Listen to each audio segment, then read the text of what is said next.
Jamal, a black man from Mahakans, supports Trump's economic policies during a presidential debate, believing they benefit struggling communities. White locals, Frank and Bill, react with hostility, viewing him as a traitor.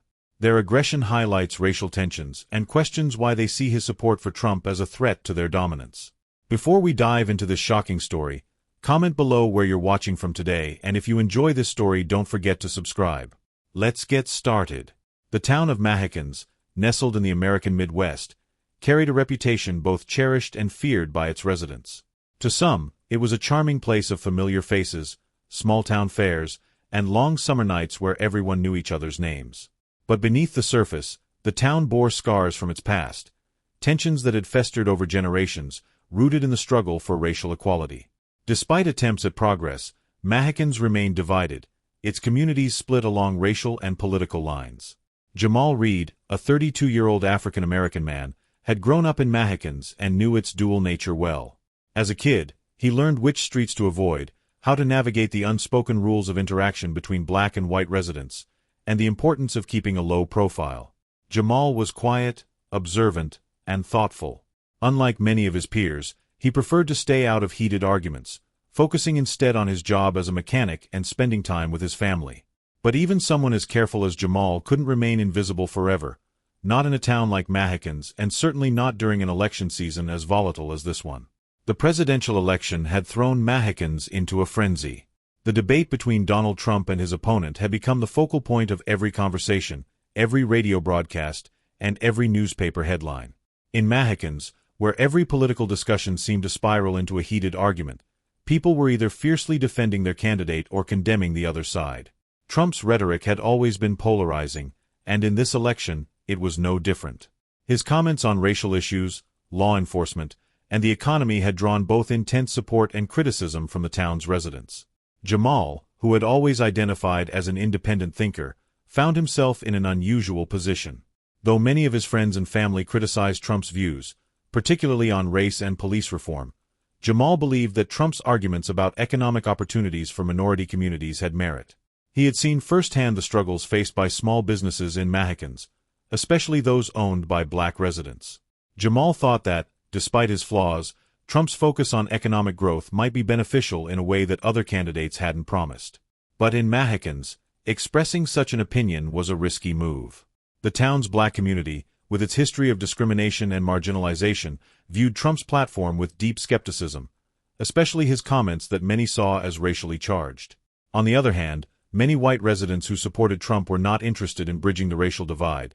They saw Trump's success as a validation of their own beliefs, some of which veered into open hostility against minorities. Jamal had always managed to keep his opinions to himself, believing it was safer that way. However, as the debate night approached, he felt a growing urge to speak up. Maybe it was the years of feeling unheard, or maybe it was a sense of frustration that had built up from seeing both sides of his community at odds for so long. The debate, scheduled to air on a chilly October evening, promised to be another turning point in the nation's discourse, and Jamal, for reasons he couldn't quite explain, felt like he needed to take a stand, even if it meant stepping into uncomfortable territory. The stage was set, a small town caught in the throes of political division, a man with a controversial opinion, and a debate that would push Jamal into the spotlight, whether he was ready for it or not. Jamal's perspective wasn't one that fit neatly into any particular camp. He had always been a practical thinker, weighing facts and considering different viewpoints before forming an opinion. While he recognized the systemic issues facing the black community in Mahakans and beyond, disparities in education, policing, and employment, he also saw the struggles faced by small businesses, including those owned by black entrepreneurs like his uncle. His uncle's auto repair shop had been a cornerstone in their neighborhood for years, but with the economic downturn and competition from larger chains, it was barely holding on. This personal connection to the town's economic woes shaped Jamal's view of the election. He wasn't a fan of Trump's often inflammatory rhetoric, but he felt that the candidate's focus on economic revitalization, deregulation, and small business growth could be a much-needed boost for towns like Mahakans. Jamal had seen firsthand how the promises of previous administrations, both Republican and Democrat, had done little to improve the conditions for people like his uncle. So, while he didn't agree with everything Trump said, he found himself cautiously optimistic about the candidate's economic policies. But this perspective was complicated by Mahakans' racial history. The town had a legacy of segregation that still left its mark. Historically, the black community lived on the east side, while the white population dominated the west, and though the lines had blurred over the years, the unspoken divisions remained. Schools and businesses might have integrated, but the deeper societal issues lingered, and Jamal knew that certain areas and certain people were best avoided. The black residents of Mahicans, including Jamal's own family and friends, were understandably wary of Trump's rhetoric, which they saw as emboldening those who still held racist views. The white community in Mahicans was just as polarized. Some were progressive allies, supporting movements for racial justice, but others clung to a sense of nostalgia for the good old days when things were simpler, days when the town was more openly segregated. Among these were men like Frank and Bill, known in Mahicans for their vocal disdain toward the black community. The two had grown up in the town, and while their families had once owned a prosperous construction business, economic hardships had driven them into bitterness. Jamal knew the type, guys who blamed minorities for taking their opportunities and believed that Trump's rhetoric validated their anger. In this environment, Jamal's quiet support of Trump's economic policies was a dangerous stance. To the black community, he risked being seen as someone turning his back on his people. To the white community, especially the more hostile factions, his support didn't align with their racist motivations. No matter how thoughtful or nuanced his perspective, he was a target waiting to be singled out. As the debate approached, the atmosphere in Mahicans grew increasingly tense. Yard signs and banners filled the town, with residents proclaiming their loyalty to their chosen candidate. On one side of town, signs read "Black Lives Matter" and "Vote for Change," while the other side displayed "Make America Great Again" flags and bumper stickers with inflammatory messages. The air buzzed with anticipation, as if the entire town were holding its breath.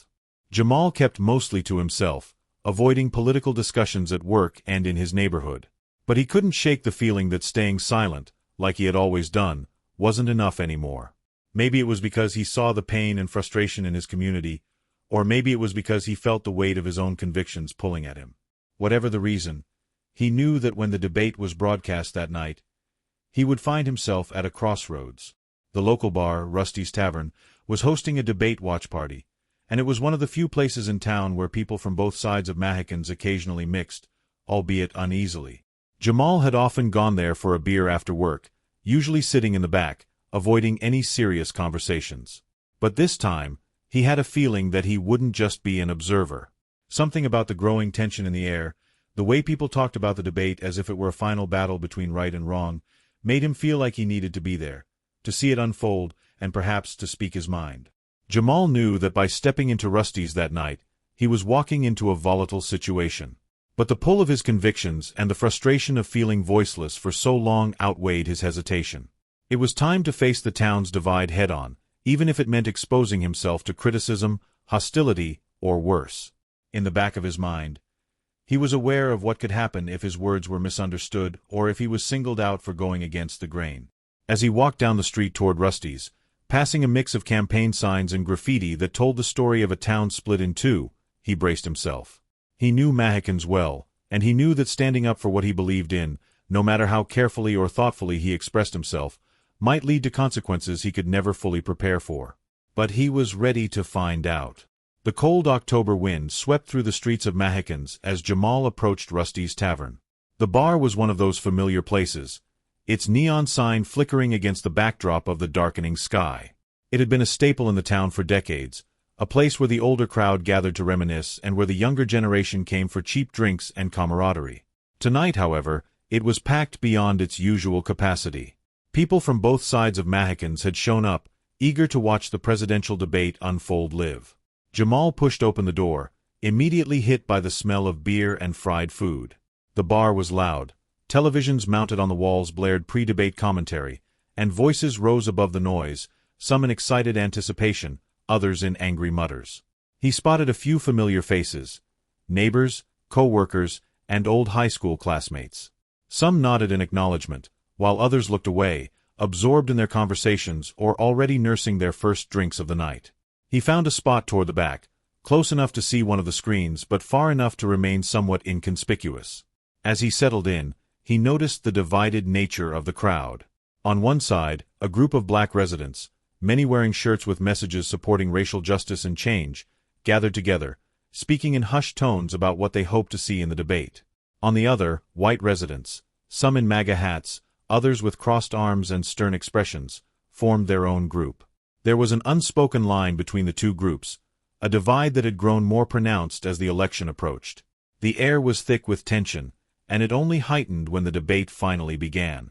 The candidates' faces filled the screens, and their voices echoed through the bar. As expected, the debate quickly escalated into a battle of words, each side attempting to outmaneuver the other. The issues ranged from the economy and healthcare to law enforcement and racial inequality. Every time a controversial topic arose, the room would erupt with cheers or boos, depending on which side the bar's patrons supported. Jamal watched, his eyes fixed on the screen, feeling the energy in the room grow more volatile with each passing minute. When Trump began to speak about his plans for economic growth and revitalization, emphasizing job creation and support for small businesses, Jamal felt his pulse quicken. This was the part that resonated with him, the aspect of Trump's platform he believed had potential. He glanced around, noticing that some people were listening intently, while others were already shaking their heads, dismissive. As Trump's words hung in the air, Jamal felt an urge to speak. It was a rare impulse for him, but he couldn't shake the feeling that he needed to voice his perspective. He hesitated, his heart pounding as he weighed the consequences. He knew that defending any part of Trump's platform would not be well received, especially by the black residents of Mahicans who had faced discrimination for years and saw Trump's rhetoric as antagonistic to their fight for justice. But Jamal also knew that staying silent meant he wasn't being true to himself. Taking a deep breath, he stood up. The movement caught the attention of those around him, and the noise in his immediate area quieted as people turned to see what he would say. "I know a lot of folks in here aren't fans of Trump," he began, his voice steady but laced with nerves. "And I understand why. But I think we need to look at his economic policies, especially when it comes to supporting small businesses. I've seen too many of our own struggling, and maybe, just maybe, there's a point in what he's saying about creating opportunities." The room fell into a tense silence. Eyes were fixed on him, some in disbelief, others with narrowed suspicion. He could feel the weight of his words hanging in the air. From the corner of his eye, he saw some of the black residents exchange looks, their expressions a mix of shock and disapproval. But it was the reaction from the other side of the room that was more immediate and more dangerous. Two white men, seated at the bar, shifted in their seats. Jamal recognized them instantly. Frank and Bill, two well-known figures in Mahicans who carried a reputation for their racist views. They were men who had grown up in Mahicans during the height of its segregation and had never seemed to move past those days. Frank, the older of the two, had a thick mustache and eyes that always seemed to be searching for a fight. Bill, younger but just as menacing, wore his hair in a buzz cut and had a tattoo on his forearm that Jamal knew was a thinly veiled symbol of his racist ideology. Frank was the first to react, his voice booming as he sneered. "What's the matter, Reed? You think siding with Trump makes you different? Makes you better than the rest of your people?" Bill laughed, joining in. "Yeah, you think Trump's gonna fix anything for you? He's just telling folks like us what we want to hear. You're just a fool if you think he cares about you." Jamal felt the eyes of the entire bar on him. Some looked at him with pity, others with contempt. The black residents seemed torn, some angry, others surprised that he dared to speak out. He knew that Frank and Bill were baiting him, trying to provoke a reaction, but he forced himself to stay calm. "I'm not saying I agree with everything," Jamal replied, his voice firm but controlled. "But I believe we have to look at every option if we want things to change. We can't just shut down every idea because of who says it." Frank's eyes darkened, and he leaned forward, his voice dropping to a dangerous whisper. "You're in the wrong place to be talking like that, boy. You oughta know better." The words stung, and Jamal felt his hands clench into fists, but he forced himself to relax. He could feel the tension in the room rising, like a rope being pulled tighter and tighter, threatening to snap. The bar felt like a powder keg, ready to explode with one wrong move. Deciding it was best to leave before things escalated further, Jamal nodded, keeping his composure. He took a step back, ready to walk out. But as he turned toward the door, he heard Bill mutter a racial slur, and the anger he had been holding back flared. He glanced back, meeting the hostile stares of Frank and Bill. For a moment, he considered responding, but he knew better. He knew that in Mahicans, standing your ground could mean trouble, especially when faced with men like them. Jamal walked out of Rusty's, feeling the weight of dozens of eyes on his back. The cold air hit him as he stepped outside, and he breathed deeply, trying to calm the adrenaline rushing through his veins. He had spoken his truth, but it had come at a cost. He felt the uneasy sensation that this confrontation was only the beginning, and that Frank and Bill wouldn't let his words go easily. Jamal's footsteps echoed against the pavement as he walked away from Rusty's tavern, the cold October air stinging his skin. His breath formed small clouds in front of him, and he stuffed his hands into his jacket pockets, hoping the chill would calm his racing heart. The bar's bright neon lights faded into the background as he moved further down the street, but he could still feel the tension of the confrontation lingering in his chest. He tried to steady his thoughts, reassuring himself that he had done the right thing by speaking his mind, even if it meant making enemies. But deep down, he knew Mahicans was a place where such actions didn't go unnoticed, and where they often had consequences. He quickened his pace, glancing over his shoulder as he turned a corner onto a quieter street lined with darkened storefronts and shuttered businesses. It was then that he heard it, a pair of footsteps trailing behind him, slow and deliberate. His muscles tensed. He quickened his pace, hoping he was just being paranoid, but the footsteps grew louder, closer. Jamal's eyes darted around, searching for an escape route, but the street was deserted. The distant hum of cars on the main road offered little comfort. "Hey, Reed," a voice called out from behind. Jamal recognized it instantly. Frank. Jamal stopped and turned slowly, seeing Frank and Bill emerging from the shadows of a dimly lit alleyway.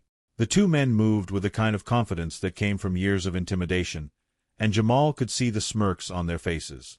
Frank's eyes gleamed with a cruel satisfaction, while Bill's expression was colder, more calculating. "Where you headed so fast?" Frank taunted, his hands resting on his belt. "You in a hurry or something?" Jamal's instincts told him to run, but he stood his ground, unwilling to show fear. "Just heading home," he replied, his voice as steady as he could manage. "It's late." Bill's laugh was sharp and mocking. "Yeah, it is late. And it's late for you to be running your mouth about things you don't understand." He spat on the ground, his eyes locked on Jamal's. "You think you're better than the rest of them, huh? Just because you spoke up for Trump?" Jamal remained silent, his eyes darting between the two men. He knew there was no point in arguing with them. They weren't interested in a debate. They wanted a reaction, a reason to escalate things further. "Or maybe you think you're one of us," Frank sneered, taking a step closer. "But you're not. You're nothing but a traitor to your own, trying to act like you've got a place on our side." Jamal's pulse quickened. He could feel the weight of their words, the hostility that dripped from every syllable. But he also knew that responding would only make things worse. He needed to get out of there, fast. He slowly began to back away, his eyes never leaving theirs. "Look, I don't want any trouble," Jamal said, keeping his voice calm and controlled. "I just said what I thought. That's it." Frank's smile faded, replaced by a scowl. "Too late for that, Reed. You already made your choice back there." He gestured toward Rusty's, his hand curling into a fist. "Now, you gotta face the consequences." Without warning, Bill lunged at Jamal, shoving him hard against the brick wall of a closed storefront. The impact knocked the wind out of Jamal, and for a moment, the world spun. Pain shot through his back, but he gritted his teeth, trying to stay upright as Bill pressed an arm against his chest, pinning him in place. "See, we don't like traitors around here," Bill hissed, his face inches from Jamal's. "You think you can just walk out of there after saying all that? Think again." Jamal's mind raced, adrenaline pumping through his veins. He could smell the alcohol on Bill's breath and feel the tension in the air, like a wire pulled too tight. He glanced at Frank, who was watching with a cold smile, as if savoring every moment. "Let him go, man." "This isn't worth it," Jamal said, trying to keep his voice even. "We can all just walk away." But his words seemed to have the opposite effect. Frank stepped forward, his hand moving to his back pocket. "Oh, we're not walking away," he said, pulling out a switchblade and flicking it open. The blade glinted under the streetlights, sharp and menacing. "Not until we've taught you a lesson." Jamal's heart pounded in his chest. He knew he was outnumbered and outmatched, and there was no telling how far they would go. He looked around desperately, searching for an escape route or anyone who might help, but the street was empty, and he was alone. In a split second, Jamal made his move. Using all his strength, he pushed against Bill's arm, throwing him off balance just enough to create space. Jamal ducked and darted past him, sprinting down the sidewalk. Behind him, he heard Frank curse loudly, followed by the sound of pounding footsteps as they gave chase. Jamal ran faster than he ever had, his breath coming in ragged gasps as he dodged between parked cars and weaved through narrow alleyways. His lungs burned, but he didn't stop. He knew if they caught him again, it wouldn't end well. The fear surged through him, fueling his legs as he pushed himself to keep going. He rounded a corner, spotting a small alley that led to a fence. Without thinking, he vaulted over it, landing hard on the other side. The sounds of Frank and Bill's pursuit grew fainter, and Jamal didn't stop until he reached a busier street, where cars and streetlights offered some semblance of safety. He paused, leaning against a lamppost, trying to catch his breath. His hands shook, and his mind raced as the adrenaline slowly faded. He had gotten away, but the fear still clung to him like a shadow. He knew this wasn't over. Frank and Bill wouldn't forget, and next time, they might not give him a chance to run. Jamal glanced back toward the darkness of the alley he had just escaped from. The weight of what had happened pressed down on him, and he realized that speaking his truth, while right, had put him in serious danger. He had always known Mahicans was a divided town, but now he had seen firsthand how quickly things could turn violent when you didn't fit neatly into one side or the other. With one last look over his shoulder, Jamal walked away, disappearing into the safety of the lit streets. But deep down, he knew he couldn't run forever. Sooner or later, he would have to face the consequences of his words, and the men who saw him as a threat simply for speaking out. Jamal didn't sleep much that night. Every time he closed his eyes, the confrontation replayed in his mind. Frank's sneer, Bill's grip pinning him against the wall, the glint of the switchblade under the streetlight. He tossed and turned, the fear mingling with anger and frustration. Why had it come to this? Why was it so dangerous to simply express an opinion in a town that prided itself on free speech? By morning, he was exhausted, but he knew he had to go on with his day. He went to work at the auto shop, throwing himself into repairing engines and handling customers, anything to keep his mind off the events of the previous night. He told himself he would just keep his head down, stay quiet, and hope that Frank and Bill would forget about him. But Mahicans was a small town, and news, especially dramatic news, spread like wildfire.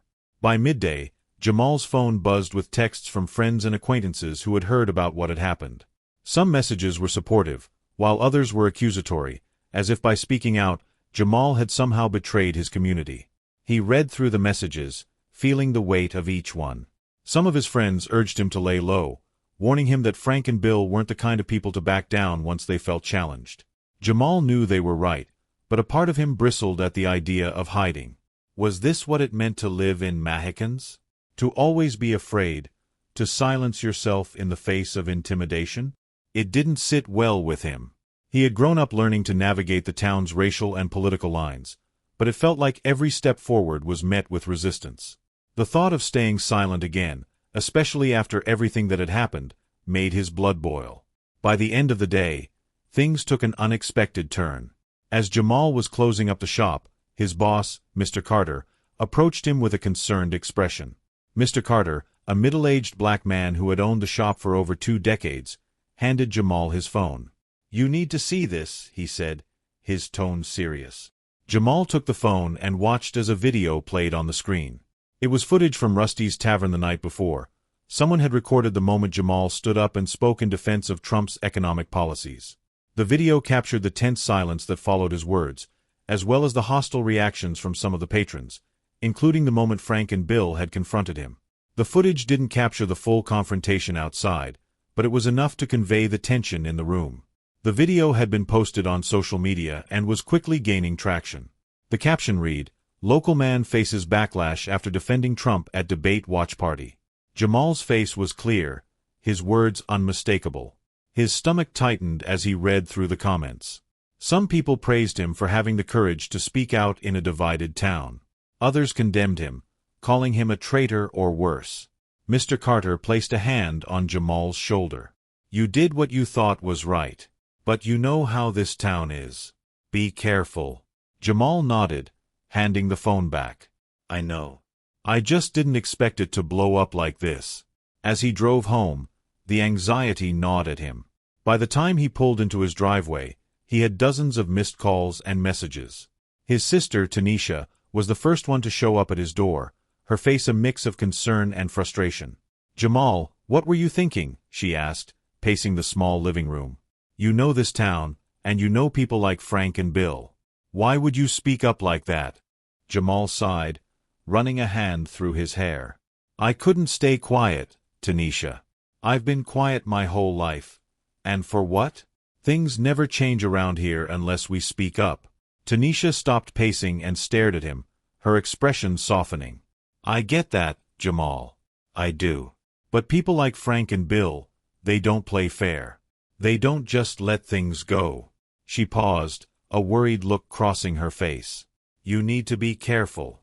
The video's going viral, and people are taking sides. You're becoming a target. The truth of her words hit Jamal hard. He had seen it in the comments on the video. Some people calling him brave, others labeling him a traitor to his race, while others, particularly those who supported Trump, saw him as an ally. The video was becoming a flashpoint, drawing the attention of both local and national media. Reporters started calling, asking for his side of the story, wanting to know more about the man who had sparked controversy in the small town of Mahicans. Jamal felt torn. On one hand, he didn't want to be thrust into the spotlight. He had only spoken up because he believed in his perspective, not because he wanted to become some kind of symbol. But on the other hand, he knew that staying silent now might send the wrong message. If he backed down, it would be as if he was admitting he was wrong or scared, and that wasn't true. He believed in what he said, and he believed in the right to express his thoughts without fear. The media attention quickly escalated. Local news stations reached out, and soon national outlets were picking up the story. Journalists framed it as a tale of a divided America, where even small towns like Mahicans were battlegrounds for larger cultural and political conflicts. Some reporters portrayed Jamal as a hero, a man standing firm in his beliefs despite the hostility. Others painted him as a misguided individual, someone who didn't fully understand the implications of supporting a candidate like Trump. One day, as Jamal was walking through town, he saw a camera crew filming outside Rusty's tavern. He kept his head down, but they recognized him, and within minutes, he was surrounded by reporters asking him questions. Mr. Reed, do you stand by your comments from the debate? One asked, shoving a microphone in his face. Do you regret speaking out, knowing the reaction it's caused? Jamal felt a surge of nerves but steadied himself. I don't regret speaking my mind, he said firmly. I believe in what I said, and I believe that everyone, no matter who they are, should have the right to speak their truth without fear. His words were recorded, broadcasted, and shared widely. For some, he became a symbol of courage and conviction. For others, especially those in Mahicans who still harbored racial animosity, he became a target for ridicule and threats. Jamal received anonymous messages, some filled with support, others with hatred. Frank and Bill, who hadn't forgotten their encounter, began spreading rumors about him, calling him a troublemaker and a disgrace to his community. Despite the hostility, Jamal found support in unexpected places.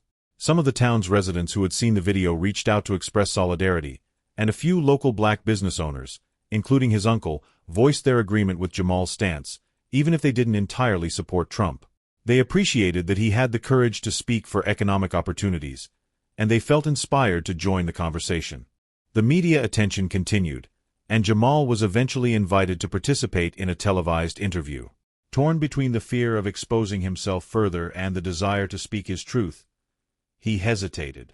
But with encouragement from his family and some members of his community, he decided to accept the offer. He saw it as an opportunity to not only clarify his position but to shed light on the deeper issues facing Mahicans, a town that, like much of America, was struggling to find common ground in an increasingly polarized world. The interview aired, and Jamal spoke eloquently about his experiences, the economic struggles he'd witnessed in his community, and the importance of being able to express different perspectives without fear of violence. He condemned the intimidation he faced from Frank and Bill, but he also emphasized the need for dialogue and understanding between the town's divided groups. The broadcast had a ripple effect. While it didn't immediately resolve the tensions in Mahicans, it opened up a conversation. People who had stayed silent before began to speak out, sharing their own stories and perspectives. Jamal's story became a symbol of the challenges facing small towns across the nation, places where personal beliefs, politics, and racial tensions collided in complicated and sometimes dangerous ways. But despite the growing support, Jamal knew that the path ahead would not be easy. Frank and Bill weren't going to back down, and there were still many in Mahicans who viewed him as an enemy. For Jamal, the story wasn't over. It was just beginning, and he had to decide how to navigate the consequences of his actions while staying true to his convictions. As the weeks passed, the spotlight on Jamal's story began to fade from national attention, but in Mahicans, the debate and its fallout remained a hot topic. The tensions between the town's divided communities continued to simmer. Jamal's interview had sparked important conversations, but it had also deepened the divisions in some corners of the town. People now viewed him as either a hero for speaking his truth or a symbol of betrayal for siding with what many perceived as the wrong side. Jamal felt the weight of this divide every day. Some of his neighbors nodded approvingly when he walked past, while others avoided eye contact or muttered insults under their breath. At the auto shop, he noticed that a few regular customers stopped coming, and he couldn't ignore the accusatory glares he occasionally received from people who felt he had crossed a line by defending any part of Trump's platform. Despite the tension, Jamal remained resolute. He continued to speak with anyone who wanted to listen, explaining that his views weren't about loyalty to a candidate but about a need to address the economic realities facing communities like his. He emphasized that his support for certain policies didn't mean he overlooked or excused the harmful rhetoric associated with Trump's campaign. His message was simple. It was possible to be critical of a politician's shortcomings while also recognizing the value in some of their ideas. One day, Jamal received an unexpected call from a local community group that organized town hall meetings and discussions. They invited him to speak at their next gathering, which would bring together residents from all sides of Mahicans to address the tensions that had surfaced since the debate. The group had seen his interview and believed that his story could be a catalyst for meaningful dialogue. Jamal hesitated, unsure if he was ready to step into such a contentious environment again, but he knew it was an opportunity to build bridges and foster understanding. On the night of the town hall, Jamal felt the familiar knot of anxiety tightening in his stomach as he walked into the community center. The room was packed, filled with faces he recognized, neighbors, co-workers, and even a few of his high school classmates. Some smiled at him warmly, others wore guarded expressions. Near the back of the room, he spotted Frank and Bill, their arms crossed, their eyes fixed on him with cold indifference. They were there, not to listen, but to make their presence felt. Jamal took a deep breath and approached the podium. The room fell silent as he began to speak. He started by recounting his experiences, explaining why he felt compelled to defend Trump's economic policies and how that perspective came from a place of wanting to see his community thrive.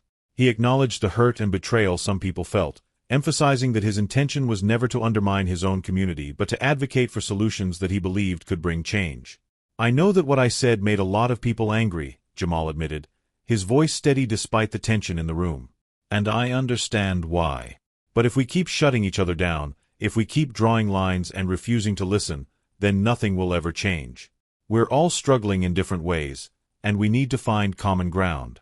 Jamal's words seemed to have an effect. People in the audience began nodding, and a few even voiced their agreement. Others, including some older members of the community, raised their hands to speak, sharing their own stories of economic hardship and racial injustice. The conversation became heated at times, but for the first time in a while, people were talking, really talking, about the issues that had divided them for so long. At one point, a local black business owner stood up and spoke about the struggles he'd faced keeping his shop open in Mahicans. He thanked Jamal for speaking out, saying that while he didn't agree with everything about Trump, he appreciated that someone was willing to advocate for small businesses like his.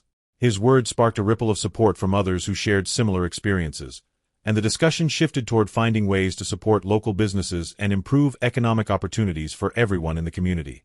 But not everyone was convinced. As the meeting progressed, Frank and Bill took the floor, their voices sharp and confrontational. They criticized Jamal for what they called naive thinking, accusing him of being out of touch with the realities of the town.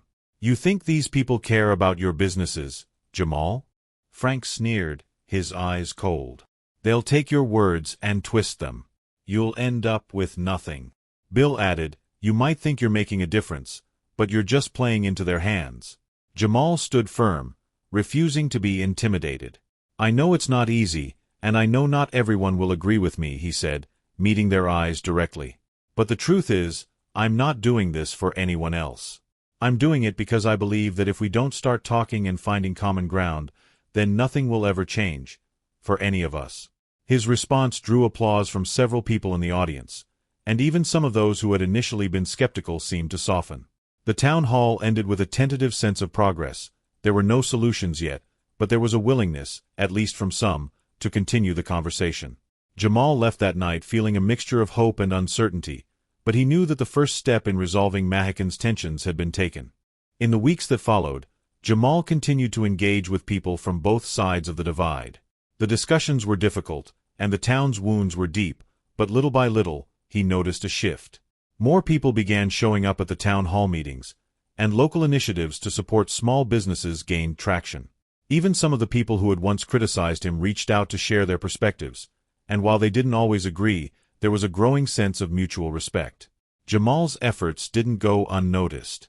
The media continued to follow his story, but now the narrative had shifted. It wasn't just about a man who had faced backlash for his views. It was about someone who had helped start a conversation that was beginning to heal the rift in his community. News outlets highlighted the efforts in Mahakans as an example of what was possible when people were willing to listen and engage, even when they disagreed. But not everything was resolved. Frank and Bill remained antagonistic, and their resentment festered, fueled by the growing attention on Jamal's efforts. They continued to spread rumors and sow distrust, but their influence waned as more residents of Mahakans chose to engage in the conversations Jamal had helped spark rather than follow the path of division. One night, as Jamal walked home from a meeting at the community center, he found himself thinking about the road ahead. There was still so much work to be done, and he knew that he would face challenges, both from those within and outside his community. But he also felt a sense of hope, something he hadn't felt in a long time. The town of Mahakans was changing, slowly but surely, and for the first time, Jamal felt that his voice was helping shape that change. He paused at the corner of his street, looking back at the lights of the town.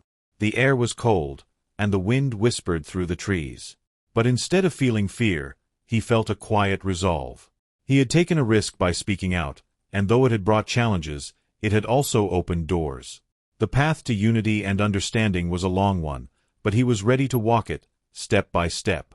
Jamal knew that the journey to heal Mahakans would not be easy, but it was a journey he was committed to, not just for himself but for everyone who called the town home. For the first time, he felt a sense of belonging and purpose, a belief that he could make a difference, even in a place as divided as Mahakans. And with that thought, he turned and continued down the path, ready for whatever lay ahead.